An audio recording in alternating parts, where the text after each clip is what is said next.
आज मैं आपसे जिस सब्जेक्ट पर बात करने वाली हूँ उस सब्जेक्ट पर 80% लोगों के विचार यही होंगे कि मैं गलत कह रही हूँ। मुश्किल से 20% ही लोग होंगे जो इस बात की सत्यता को समझेंगे।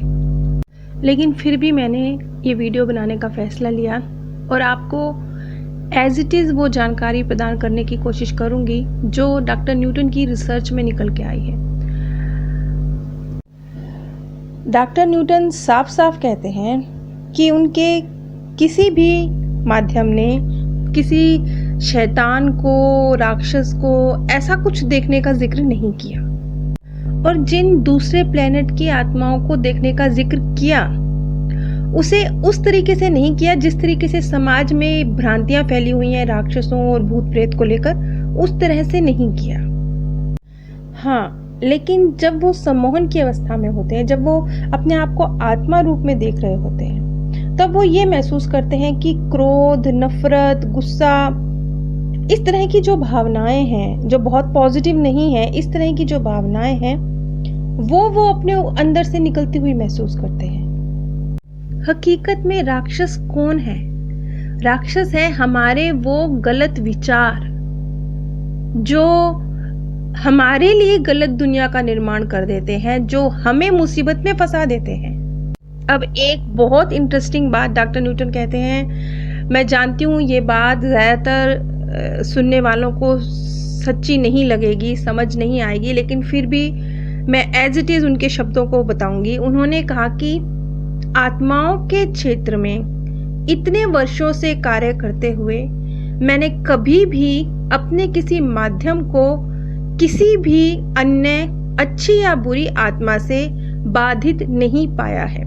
ये सेंटेंस मैंने एज इट इज आपको बताया है। इसके पीछे वजह है क्योंकि उनको भी अपने इस स्टेटमेंट के लिए बहुत ही कई बार लोगों से विरोध का सामना करना पड़ा। जैसे कि वो खुद बताते हैं कि एक बार वो एक सभा में बोल रहे थे तो एक व्यक्ति ने, जो कि इस चीज़ का पक्षधर नहीं था, तो उसने कहा कि जब तक आप इस दुनिया के हर इंसान को सम्मोहित नहीं कर लेते, इस दुनिया के हर इंसान का रिग्रेशन नहीं कर लेते, तब तक आप ये बात नहीं कह सकते कि इस दुनिया में दानवी शक्तियां नहीं हैं।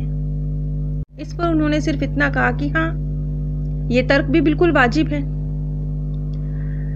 लेकिन इसके साथ साथ एक बात और है, वो ये कि जितने भी माध्यम हैं, यहाँ तक कि वो जो इन चीजों पर विश्वास रखते थे, उन्होंने भी इन चीजों को देखने का जिक्र नहीं किया। देखो, दूसरी प्लेनेट की सोल्स को देखना कुछ और है और दानवों को देखना कुछ और है। इन दोनों में बहुत फर्क है। अब ऐसा नहीं है कि डॉक्टर न्यूटन के पास इस तरह के लोग नहीं आए जिन्होंने ये कहा कि हम पर कोई भूत है या हमें कोई आवाज है जो हमें दिशा निर्देश दे रही है। इस तरह की बातें करने वाले बहुत लोग डॉक्टर न्यूटन के पास आए। वैसे यहाँ पर एक बात और, एक तर्क और दिया जा सकता है। वो तर्क ये कि डॉक्टर न्यूटन की खुद की बैकग्राउंड भी तो मेडिकल थी ना, वो खुद भी तो एक बेहतरीन डॉक्टर थे, साइकोलॉजिस्ट थे, तो वो वाली बैकग्राउंड जो उन्होंने शिक्षा पाई थी विज्ञान की, उसका भी कहीं ना कहीं असर रहा होगा। वो भी कहीं ना कहीं उनको अलग नजरिए से इन चीजों को समझने के लिए प्रेरित करती होगी। उन्होंने कहा कि इस तरह के लोग जो ये कहते थे कि शायद कोई भूत प्रेत है या कोई आवाज हमें निर्देशित कर रही है, इस तरह के लोगों का जो भय था वो भी निर्मूल साबित हुआ जब उनको सम्मोहित किया गया। बल्कि ये होता है कभी कभी कि कुछ आत्माएं जो संपर्क करने की कोशिश कर रही होती हैं, जो मैसेज देने की कोशिश कर रही होती हैं, उनके साथ सही संवाद नहीं बैठता और मन में उनके प्रति डर बैठ जाता है कि ये कौन है जो अपना पारलौकिक सा हमें एहसास करा रहा है। यहाँ पर मुझे एक बात याद आई। एक बार एक महिला का कमेंट आया था मेरे पास। उन्होंने जिक्र किया था उन्हें अपने आसपास कई बार एक खुशबू सी महसूस होती है, जैसे कोई आसपास है, और वो इस बात से बहुत डरी हुई थी। और भी बहुत सी बातें उन्होंने कही, लेकिन जब उन्होंने बहुत सारी बातें मुझे बताई और ये बात कही कि एक खुशबू आती है, तो उनकी सारी बातों को समझने के बाद मैं इस निष्कर्ष पे पहुंची कि अगर उनके आसपास कुछ है तो कुछ बहुत पॉजिटिव है, कुछ बहुत सकारात्मक है। जब मैंने उनको ये बात बताई तो जैसे एक झटके में इंसान के जो विचारों में परिवर्तन आता है, तो वो एक झटके में इंसान का जो बिल्कुल शारीरिक, मानसिक और भावनात्मक रूप से उसमें एक पॉजिटिव चेंज आता है ना, वो उस महिला के अंदर आया। और 2 दिन बाद ही उन्होंने मुझे फ़ोन करके कहा कि मैं अपने आप को बहुत ज़्यादा सकारात्मक महसूस कर रही हूँ, और ऐसा नहीं कि अब मुझे वो खुशबू नहीं आती, अब भी आती है, लेकिन अब मुझे उस खुशबू के साथ एक अच्छी फीलिंग का ऐसा मतलब मुझे अच्छा लगता है कि मेरे साथ कोई सकारात्मक सोल है, मुझे अच्छा फील होता है। वही खुशबू थी, लेकिन उसके साथ एक गलत थॉट जुड़ गया था। गलत थॉट के जुड़ने की वजह से बेवजह उस लेडी ने अपने अंदर एक गलत विचार को जन्म दे दिया था, जबकि वो जब जैसे ही उसने अपने विचारों में परिवर्तन किया, उसे पॉजिटिव दिशा में ले गई, उसको मानसिक, भावनात्मक और फिजिकल हर स्तर पर बहुत रिलैक्स महसूस हुआ, पॉजिटिव महसूस हुआ। कुछ इसी तरह की बात डॉक्टर न्यूटन भी कह रहे हैं। अब कुछ लोग जो अपने आप को प्रेत बाधा से ग्रस्त मानते हैं, उसके पीछे भी 3 कारण होते हैं। पहला कारण ये होता है कि उस व्यक्ति के साथ बचपन में शारीरिक या मानसिक रूप से उसे इतना कुछ दर्द दिया गया है कि वो उसके अंदर ये फीलिंग पैदा कर रहा है कि दर्द देने वाली कोई दुष्ट आत्मा होती है जिसका सबके ऊपर नियंत्रण होता है। इस तरह की जो फीलिंग जो एक मासूम दिमाग में पैदा हुई, वो सबकॉन्शियसली उस बच्चे के मन में बैठ गई, और बड़े होने के बाद उसने इसे एक भूत का नाम दे दिया। दूसरा, कुछ केमिकल डिसबैलेंस हो जाते हैं हमारे माइंड में, जैसे कि डोपामिन, सेरोटिन, इस तरह के कुछ केमिकल हैं जो सही मात्रा में विसर्जित नहीं होते, सही मात्रा में दिमाग में नहीं बनते, तो इस तरह की गलतफहमियां क्रिएट होती हैं। जैसे कि कई बार जब सेरोटिन की कमी हो जाती है दिमाग में, तो इंसान सच और झूठ के बीच का फर्क उसको भूलने लगता है, समझ आना बंद हो जाता है। जैसे कि हम सबके मनों में विचार क्रिएट होते हैं, लेकिन जिस व्यक्ति के दिमाग में सेरोटिन सही मात्रा में नहीं बन रहा, उस व्यक्ति के दिमाग में जब विचार पैदा होते हैं तो वो ये सोचता है कि बस ये सत्य है, जबकि ये नहीं होता। हम सबके मन में विचार पैदा होते हैं, लेकिन हमें पता है कि विचार पैदा होते ही सच नहीं हो जाते। विचार, उसके बाद कुछ कर्म किया जाता है, उसके बाद वो विचार सत्य बनता है। लेकिन जिनके माइंड में सेरोटिन की कमी होती है, उन्हें लगता है एक विचार और बीच में जो कर्म वाली चीज़ है उसे वो भूल ही जाते हैं। उन्हें लगता है कर्म जैसा कुछ है ही नहीं, घटना चक्र घटने की जरूरत है ही नहीं, बस विचार आया और वो काम हो गया। ये अलग अलग जो केमिकल हमारे माइंड में बनते हैं, जिसके विषय में अभी साइंस भी पूरी तरह से जानकारी हासिल नहीं कर पाई है। साइंस भी अभी खुद ये बात कहती है कि मुश्किल से वो 30-40% माइंड को समझ पाए हैं, नहीं समझ पाए हैं। तो इस तरह के बहुत से केमिकल हैं, बहुत से हमारे न्यूरो सिस्टम है हमारी माइंड के अंदर, जब वो सही तरीके से काम नहीं करते तो इस तरह का इल्यूजन्स पैदा होने शुरू होते हैं।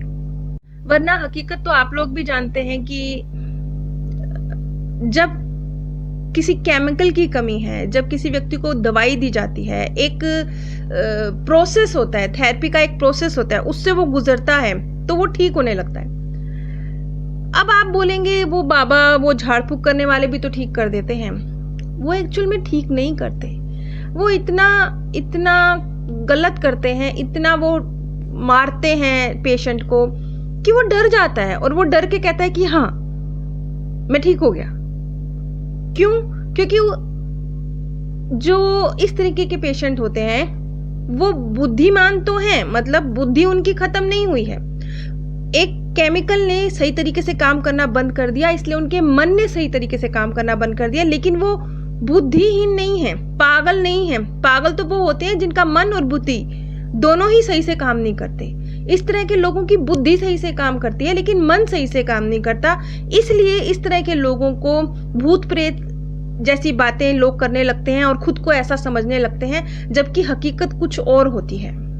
और इस भूलोक पर जो विद्युत चुंबकीय क्षेत्र बढ़ते जा रहे हैं, जैसे कि आज के वक्त में इतना, जैसे कि हम हर जगह देखते हैं टावर लगे हुए हैं, सब कुछ है, तो ये जो विद्युत चुंबकीय क्षेत्र जो बढ़ते जा रहे हैं, ये भी इस तरह के मस्तिष्क की गड़बड़ियों के लिए जिम्मेवार है।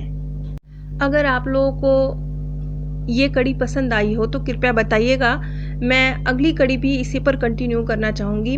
लेकिन अगर आपको ना पसंद आया हो तो मैं इस चीज़ को यहीं पर रोककर अगली कड़ी में किसी और टॉपिक पर शुरू करूँगी, क्योंकि मैं जानती हूँ आज जो भी बातें मैंने कही हैं ज़्यादातर लोगों को ये बातें नापसंद आने वाली हैं। इसलिए क्योंकि जो लोग इन बातों पर विश्वास रखते हैं वो लोग इसे किसी भी तरीके से मेंटल या शारीरिक बीमारी मानने के लिए तैयार नहीं होते।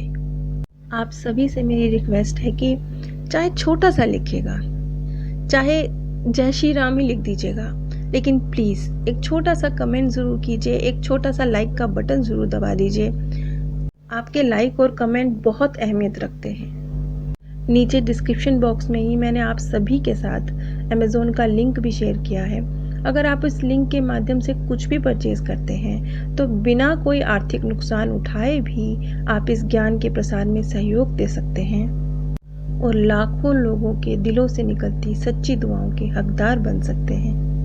नीचे डिस्क्रिप्शन बॉक्स में ही मैंने अपने second channel path of happiness का लिंक भी शेयर किया है, जिस पर इस समय साइकिक ने स्वर्गीय आत्माओं से क्या बात करी इस विषय पर सीरीज चल रही है।